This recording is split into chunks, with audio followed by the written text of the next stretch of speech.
I am not well.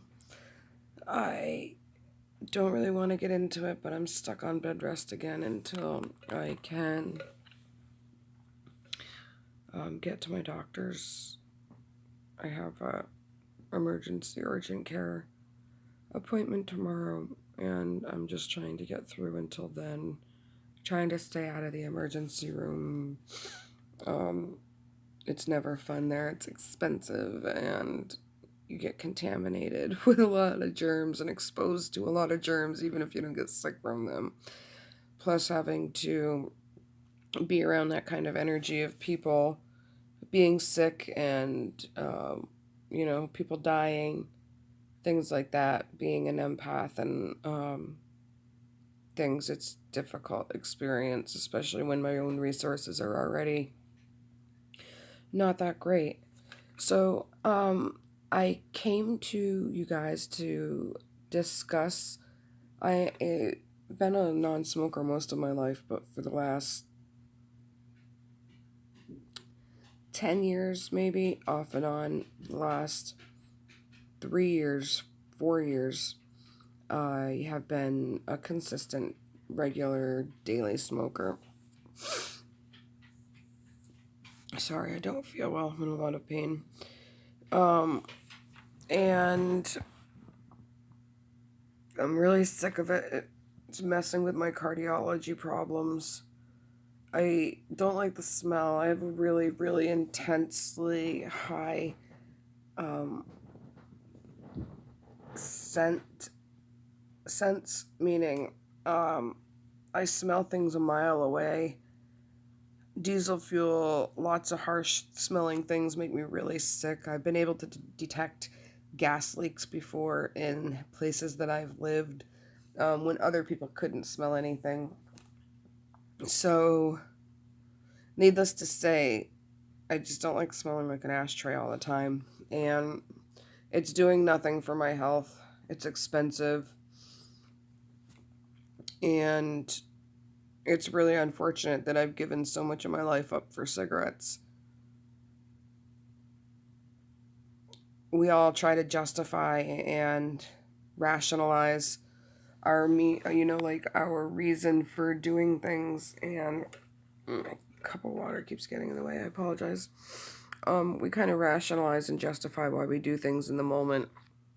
And I am sorry that this video is so dark, but the window's behind me and I'm in bed and I don't know where my O-ring light is. It must be downstairs. So at any rate, I think a lot of us rationalize and justify why we do something. Like, it's just one cigarette. I'm not going to die right this moment from it. That's unfortunate that people don't utilize their own intuition and their own knowledge that something is bad to stop doing it, I guess. So, I'm sorry this message is so dark. I'm hoping that my co-writers and viewers will forgive me, because I'm trying to deliver a message more than I'm really worried about how clear or bright something comes out. I guess I could try. Let me see if I do this, if it helps. La la la, kinda does. Okay. Wow. I feel horrible. So, in the midst of not feeling good and having these medical issues and all this other crap, I have tried to quit smoking cigarettes several times, and it's never really worked out. I had smoked off and on in my life before, but I had never had a problem quitting. And it kind of started back when I were married. I'd go out, like once or twice a year, and I'd have a couple drinks, like beers, back well before my alcohol spree that I went on for 2.5 years. recently that I am 5.5 months sober from, but I am kind of one of those people who got into smoking cigarettes because I would go out and have a beer or something back in my 20s, and socially people would be smoking a cigarette out at the bars or whatever. And it kind of was one of those things that started to go hand in hand. Like, oh, when I had a beer, I started having a cigarette. But I could have a cigarette without having a beer. So it never really seemed to be a problem. But then as things progressed, especially after my divorce, I wasn't able to quit smoking cigarettes with a drop of a hat. And I had heard people say so many times that every time you start smoking, whenever you want to try to stop, it gets harder and harder each time. And I used to say, well, that's great, but I've never had any problems quitting before. But I can seriously say that I can, by my own experience, confirm that each time you start smoking cigarettes and then you quit and then you start up again and then you want to quit, when it comes to that point of you wanting to quit, it really does get harder for me. So I believe that that's probably the truth for most, that's probably the truth of the majority, I guess is what I'm saying.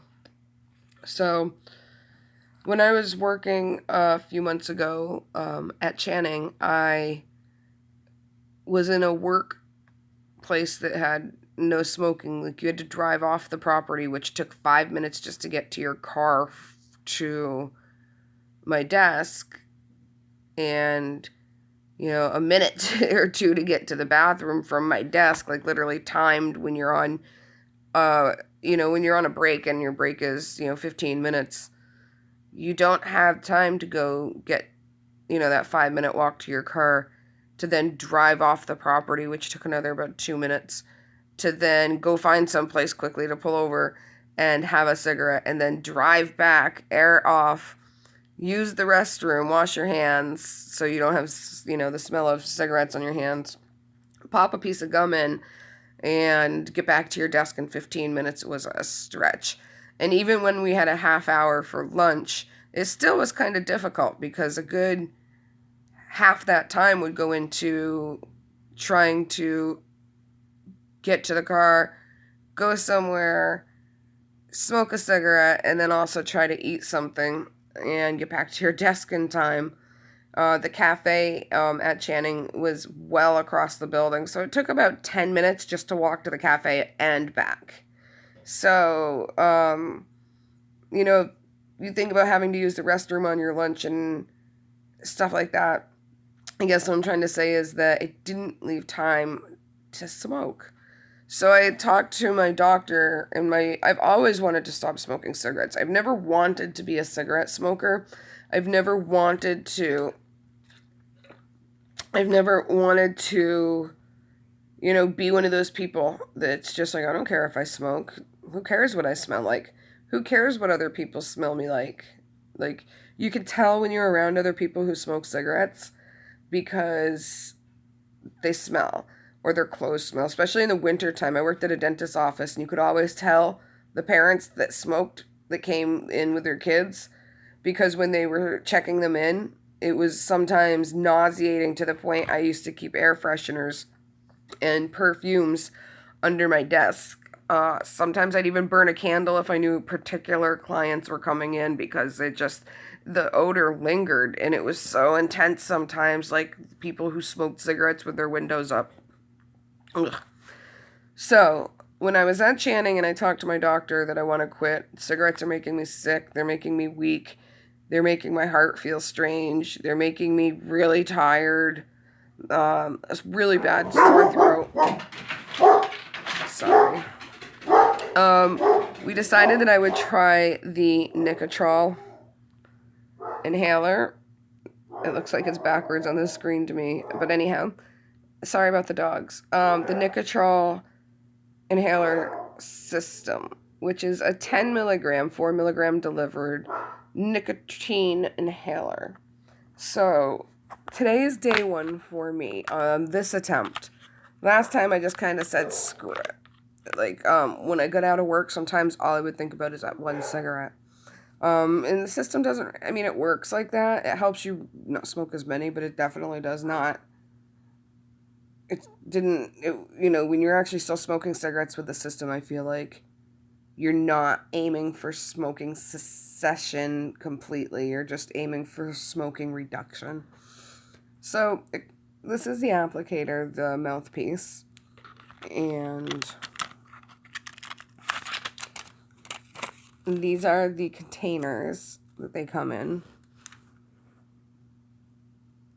So you take a container out, as I did, and you open this, see that line and that line, you put those lines together and pull it apart and insert the nicotine cartridge. And, sorry, you guys good? Dogs, they bark at their own shadow. So you put the nicotine cartridge in here, and then you take a few puffs, but you don't inhale it. You just put it in your mouth, kind of. And it does burn. It tastes like crap. But it definitely does take my immediate urge and long-term urge to smoke that cigarette away. So,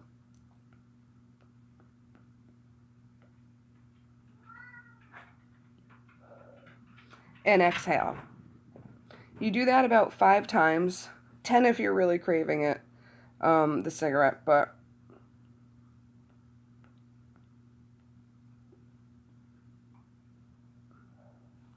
now instead of doing it like that, you can also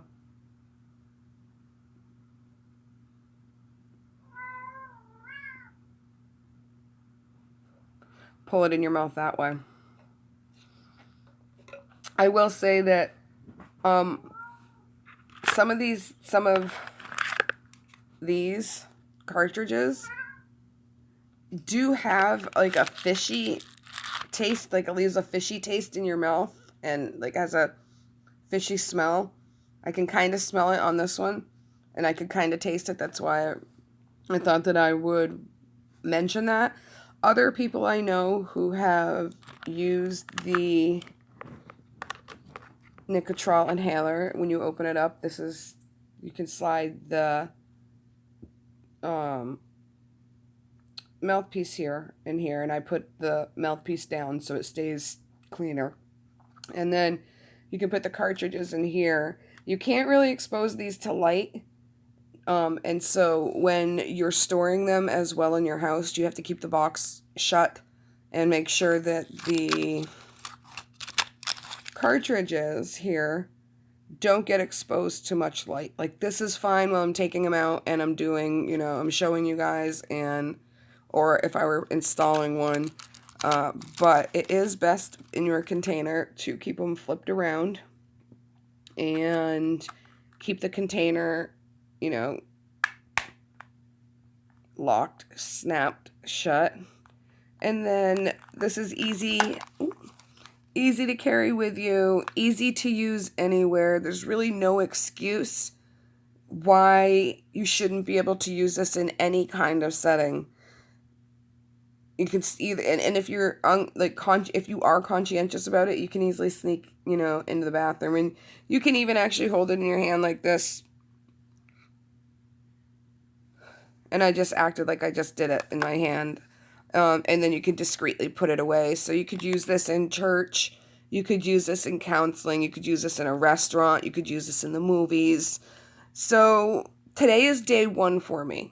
And you guys, as I start feeling better and everything, you guys are going to follow along. And I will report once a day. I shouldn't probably be this long of a video because I felt I needed to explain it. The dogs bark, need to fix some lighting, need to explain why I look horrible, and I know that. So for all you trolls, eat it up, suck it up, love it up. I will be back up on my feet, and I will be looking fantastically Chloe again. And so don't take my sickness for weakness. I will and have always overcome whatever medical warfare has been waged against me one way or another, as well as spiritual warfare. one way or another. So you trolls, eat it up. I look like crap. I know I do. I know my hair looks like crap. I know I don't have any makeup on. I know I have bags under my eyes. Like, I know it all. I can see myself. I really don't need anybody out there to tell me what I can see myself. So, anybody else out there done the Nicotrol system successfully or unsuccessfully?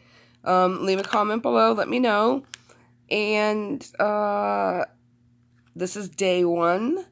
We're on January 22nd, and so far, I would say that I am having some cravings, but I'm also talking about it a lot and thinking about it a lot, and the normal things that I would be doing, like when I'm in the car, huge trigger for smoking for me.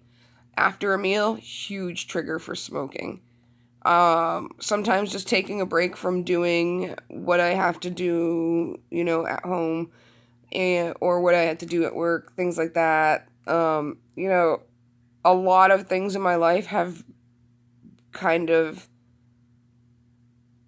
aligned with smoking a cigarette. So, that's exactly what those who make these products want. They want them to control your life. They want your life to revolve around these things. They want your health to revolve around these things. They make money if your life revolves around cigarettes. If your life and health revolve around cigarettes, they make money. An addicting item that knowingly makes people very sick in many different ways. And yet, every store sells them. Well, not every store now. Like CVS doesn't sell them anymore because they finally realized we're a drugstore to give prescriptions out to make people healthier. So while we're giving prescriptions out in the back of the store and we're selling cigarettes in the front of the store, great for them. People are getting sick and they're selling prescriptions to, alleviate people's suffering. But some stores are finally wisening up to it. And here in Massachusetts, it's about $12 for a pack with tax included now. So think about that.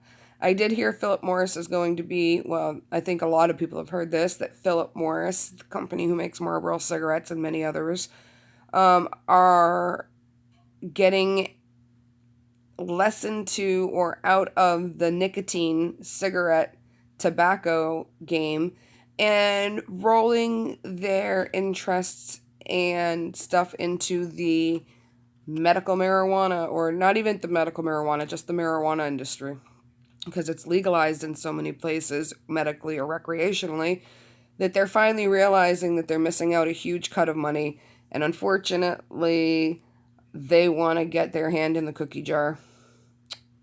Which is unfortunate, because when the Indians were smoking tobacco, yeah, it probably killed some, but it didn't kill the same amount as have died since cigarette companies such as Philip Morris got their hand in the tobacco jar and made, this mass-produced, cheap tool of assassination.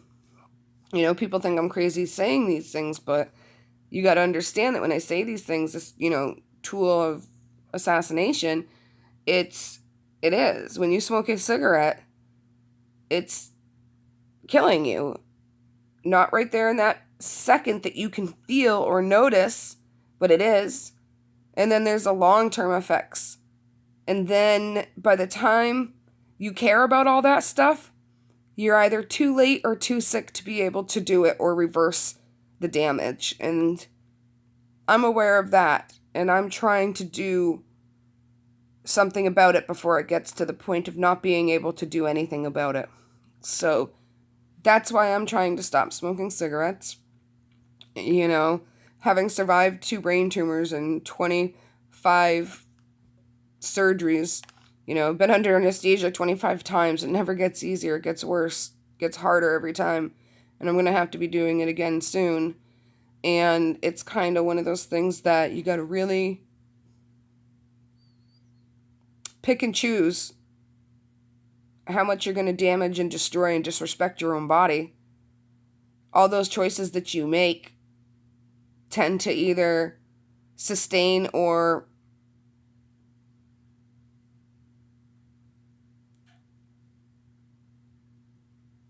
they seem to either sustain your life or they kind of rush the end of life point. It's very rare that you find things that you can do in life that actually extend your life. You know, I do believe that there's plenty you can do that will sustain, meaning less risky to worsen or lessen your quality of life or quality of living or your health.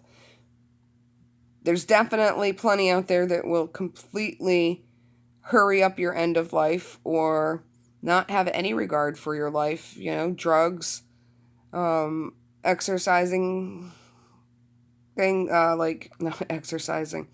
When I say exercising, I mean like skydiving and bungee jumping, you know, things that are really risky.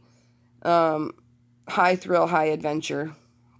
So, with that, I am doing okay on day one. I am having urges and cravings. This does burn my mouth when I use it. And then also I find that when I have it in my mouth, I'm kind of left like that. Like I'm not wanting to inhale because you don't inhale. You do not inhale this. They call it an inhaler, but you actually do not need or want this to actually go into your lungs. All it needs to do is get into the mucous membrane lining of your mouth, stay there for about 3 to 5 seconds, and then be exposed of, or just, you know, exhaled. So with that, I'm going to go. Day one, so far I have not had a cigarette. I am having cravings. I'll let you know tomorrow. I'm thinking I'm going to do this daily because I'm hoping that I'll see a change. I'll be able to document my hopeful success on smoking cessation and smoking being no longer a part of my life, no longer a vice, no longer something that controls me more than I can control it. So, wish me luck.